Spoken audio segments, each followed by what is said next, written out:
Assalamualaikum warahmatullahi wabarakatuh. Perkenalkan, nama saya Almeda Raffi Muhammad, kelas 2B Pendidikan Jasmani, Universitas Siliwangi, NPM 1921911051.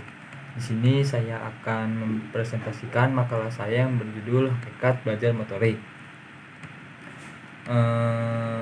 Pada makalah ini ada beberapa submateri, dan latar belakang pembuatan makalah ini yaitu belajar gerak tidak terlepas dari pengertian belajar pada umumnya, tetapi belajar gerak mengandung karakteristik tertentu yang berhubungan dengan domain tujuan belajar yang menjadi sasarannya, yaitu menyangkut penyesuaian keterampilan dan gerak tubuh.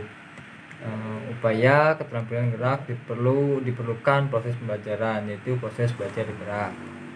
Perkembangan gerak yang terampil merupakan sasaran belajar keterampilan gerak. Jika siswa telah menguasai beberapa keterampilan yang dipelajari, maka akan terjadinya perubahan-perubahan dalam diri siswanya tersebut yang mengarah pada gerakan yang efektif dan efisien, dan indikator yang berkualitas.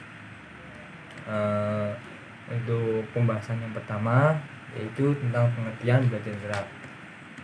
Belajar gerak secara sederhananya dapat diartikan sebagai proses pembelajaran yang dilakukan secara terencana, sistematik, dan sistematis untuk mencapai tujuan pembelajaran yang ditetapkan.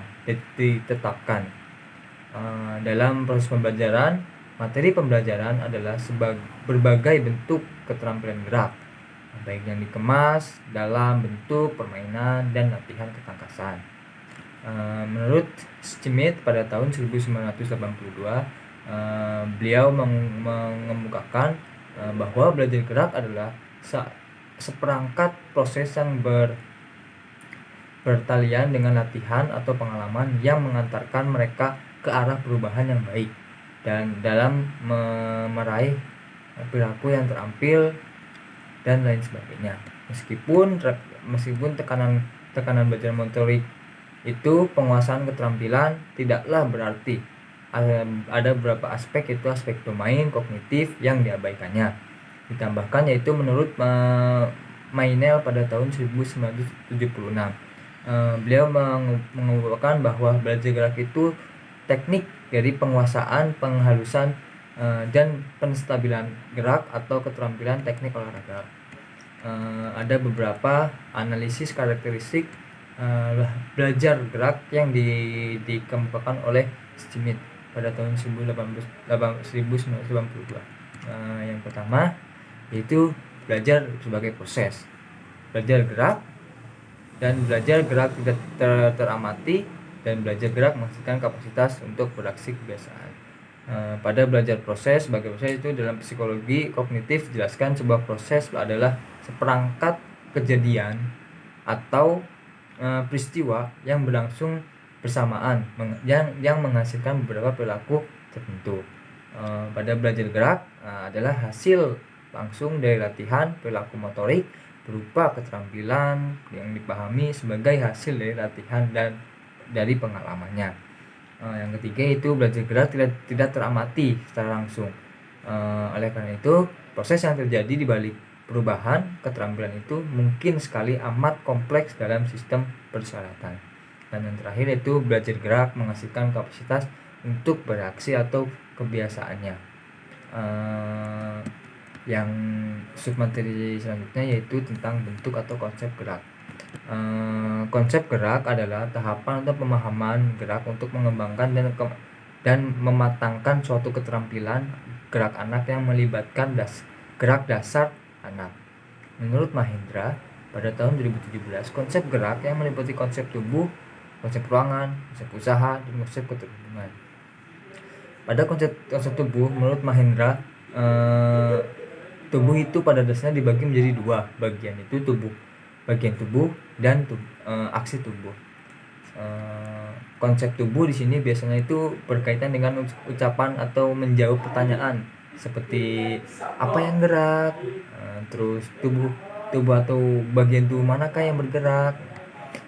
Sedangkan aksi tubuh biasa itu digunakan untuk menjawab pertanyaan dari seperti bagaimanakah tubuh bergerak atau bagaimanakah tubuh beraksi, seperti itu.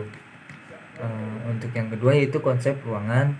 Menurut Mahendra, konsep ruangan selalu berkaitan dengan upaya menjawab pertanyaan seperti ke arah manakah kamu bergerak, di manakah kamu akan mendapatkan di manakah kamu dapat melakukan gerak tersebut, seperti itu.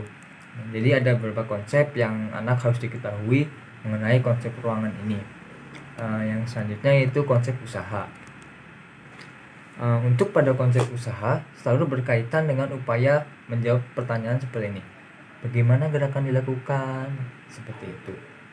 Jadi menurut Mahendra, konsep usaha ini mempunyai komponen yaitu daya dan irama yang secara bersamaan menunjukkan adanya usaha.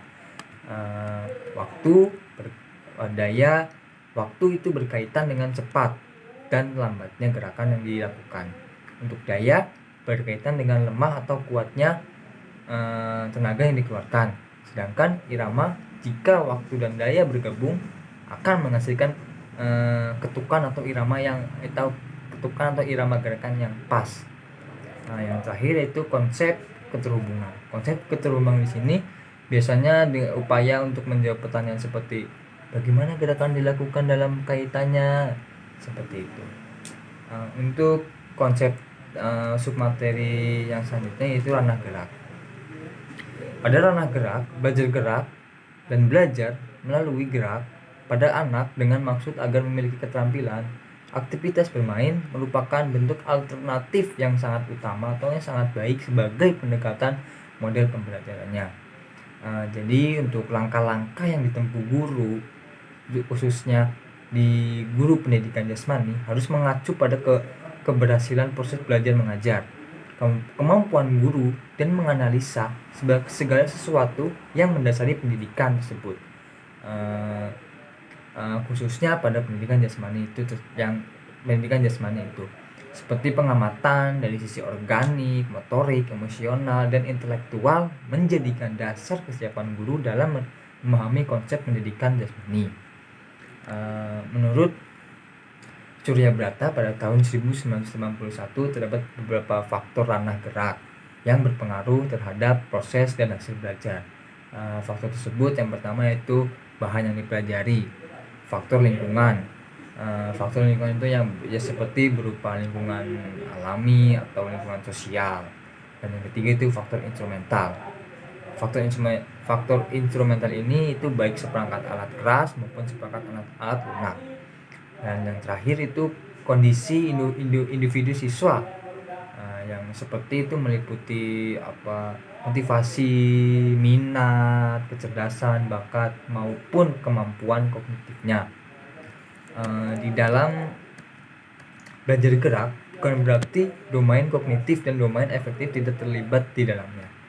Semua unsur individu terlibat di dalam belajar gerak ini. Hanya saja intensitasnya, keterlambatannya berbeda-beda.